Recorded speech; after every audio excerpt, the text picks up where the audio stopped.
Ladies and gentleman, Belagavi ಅಧಿವೇಶನ, ಚಳಿಗಾಲದ ಅಧಿವೇಶನದ ಮಧ್ಯದಲ್ಲೇ ಸ್ಫೋಟಕ ಸುದ್ದಿಯೊಂದು ಬಂದಿದೆ.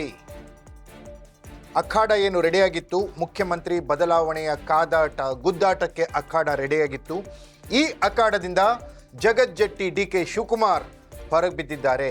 ಅರ್ಥಾತ್ ಮುಖ್ಯಮಂತ್ರಿ ರೇಸ್ನಲ್ಲಿ ಡಿ.ಕೆ. ಶಿವಕುಮಾರ್ ಹೆಸರು ಈಗ ಇಲ್ಲ.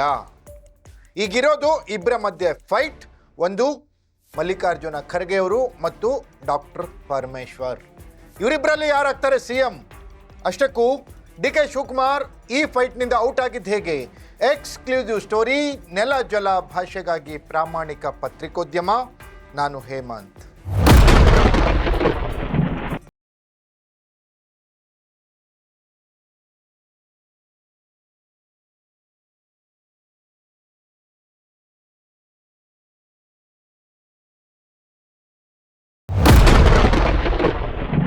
ಎಸ್ ವೀಕ್ಷಕರೇ, ಕಾಂಗ್ರೆಸ್ ಹೈಕಮಾಂಡ್ ಒಂದು ತೀರ್ಮಾನಕ್ಕೆ ಬಂದಂತಿದೆ. ನಾನು ಇಳಿಲಿಕ್ಕೆ ಓಕೆ, ನಾನು ಹೇಳಿದವರೇ ಸಿಎಂ ಆಗಬೇಕು ಅನ್ನುವ ಮುಖ್ಯಮಂತ್ರಿ ಸಿದ್ದರಾಮಯ್ಯನವರ ತಂತ್ರಕ್ಕೆ ಕಾಂಗ್ರೆಸ್ ಹೈಕಮಾಂಡ್ ಶರಣಾಗಿದೆ. ನಾನು ಇಳಿದ್ರು ಓಕೆ, ಡಿ.ಕೆ. ಯಾಕೆ ಅನ್ನುವ ಸಿದ್ದರಾಮಯ್ಯನವರ ಪ್ರಶ್ನೆಗೆ ಉತ್ತರ ಸಿಕ್ಕಿದೆ. ಯಾವುದೇ ಕಾರಣಕ್ಕೂ ಡಿ.ಕೆ. ಶಿವಕುಮಾರ್ ಮುಖ್ಯಮಂತ್ರಿ ಆಗಬಾರ್ದು ಅನ್ನುವ ಸಿದ್ದರಾಮಯ್ಯನವರ ಹಠಕ್ಕೆ ಕೊನೆಗೂ ಬಲ ಸಿಕ್ಕಂತಾಗಿದೆ. ಹೈಕಮಾಂಡ್ ಸಿದ್ದರಾಮಯ್ಯನವರ ಸೂತ್ರಕ್ಕೆ ಎಸ್ ಅಂದಿದೆ. ಪರಿಣಾಮ ಕರ್ನಾಟಕ ಕಾಂಗ್ರೆಸ್ನಲ್ಲಿ ಸ್ಫೋಟಕ ಬೆಳವಣಿಗೆ ನಡೆದಿದೆ. ಡಿ.ಕೆ. ಶಿವಕುಮಾರ್ ಮುಖ್ಯಮಂತ್ರಿ ರೇಸ್ನಿಂದ ಹೊರಗೆ ಬಿದ್ದಿದ್ದಾರೆ. ದಲಿತ ಸಿಎಂ ಅಸ್ತ್ರ ವರ್ಕೌಟ್ ಆಗಿದೆ.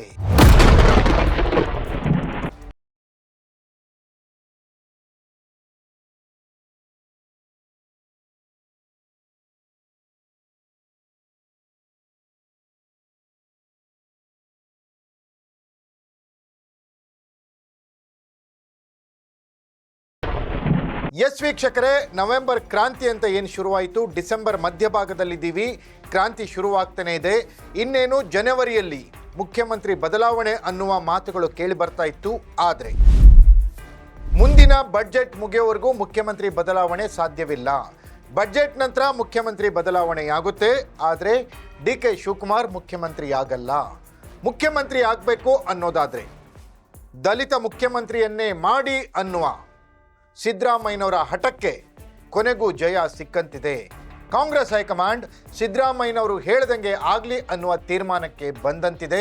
ಪರಿಣಾಮವಾಗಿ ರಾಷ್ಟ್ರ ರಾಜಕಾರಣದಲ್ಲಿರುವಂತಹ AICC ಅಧ್ಯಕ್ಷರಾಗಿರುವಂತಹ ಮಲ್ಲಿಕಾರ್ಜುನ ಖರ್ಗೆ ರಾಜ್ಯ ರಾಜಕಾರಣಕ್ಕೆ ಬರುವ ಸಾಧ್ಯತೆ ಇದೆ.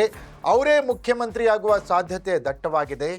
ಒಂದು ವೇಳೆ ಖರ್ಗೆಯವರು ವಯೋಸಹಜ ಕಾರಣಗಳಿಂದ ನೋ ಎಂದರೆ ಮುಖ್ಯಮಂತ್ರಿ ಸ್ಥಾನಕ್ಕೆ ಈಗಿನ ಗೃಹ ಸಚಿವ ಡಾಕ್ಟರ್ ಪರಮೇಶ್ವರ್ ಏರುವ ಸಾಧ್ಯತೆಗಳು ನಿಚ್ಚಳವಾಗಿವೆ. ಡಿ.ಕೆ. ಶಿವಕುಮಾರ್ಗೆ ಮುಖ್ಯಮಂತ್ರಿ ಪಟ್ಟ ಈ ಅವಧಿಯಲ್ಲಿ ಸಿಗೋದು ಡೌಟ್ ಅಂತಾನೆ ಹೇಳಲಾಗ್ತಾ ಇದೆ.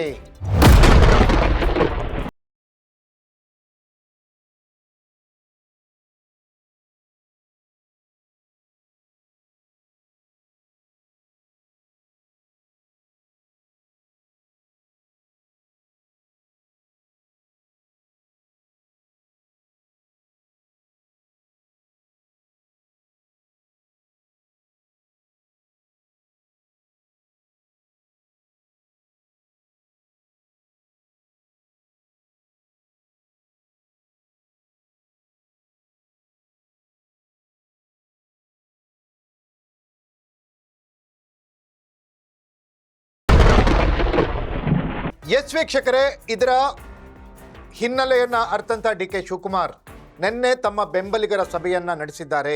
ಆ ಸಭೆಯಲ್ಲಿ JDS BJP ಶಾಸಕರು ಕೂಡ ಸೇರಿದ್ದಾರೆ. ಹಾಗಾದ್ರೆ ರಾಜ್ಯ ರಾಜಕಾರಣ ಮತ್ತೊಂದು ದಿಕ್ನತ್ತ ಹೊರಳುತ್ತಾ? ಹಾಗಾದ್ರೆ ರಾಜ್ಯದಲ್ಲಿ ರಾಜಕೀಯ ಧ್ರುವೀಕರಣ ಪ್ರಾರಂಭವಾಗುತ್ತಾ? ರಾಜಕೀಯ ಮತ್ತೊಂದು ದಿಕ್ನತ್ತ ಹೊರಳುತ್ತಾ? ಈ ಎಲ್ಲದಕ್ಕೂ ಕೆಲವೇ ದಿನಗಳಲ್ಲಿ ಉತ್ತರ ಸಿಗಲಿದೆ. ಇದಾಗಿತ್ತು ಎಕ್ಸ್ಕ್ಲೂಸಿವ್ ಸ್ಟೋರಿ. ನೆಲ ಜಲ ಭಾಷೆಗಾಗಿ ನೋಡ್ತಾ ಇರಿ ಫೋಕಸ್ ಟಿವಿ.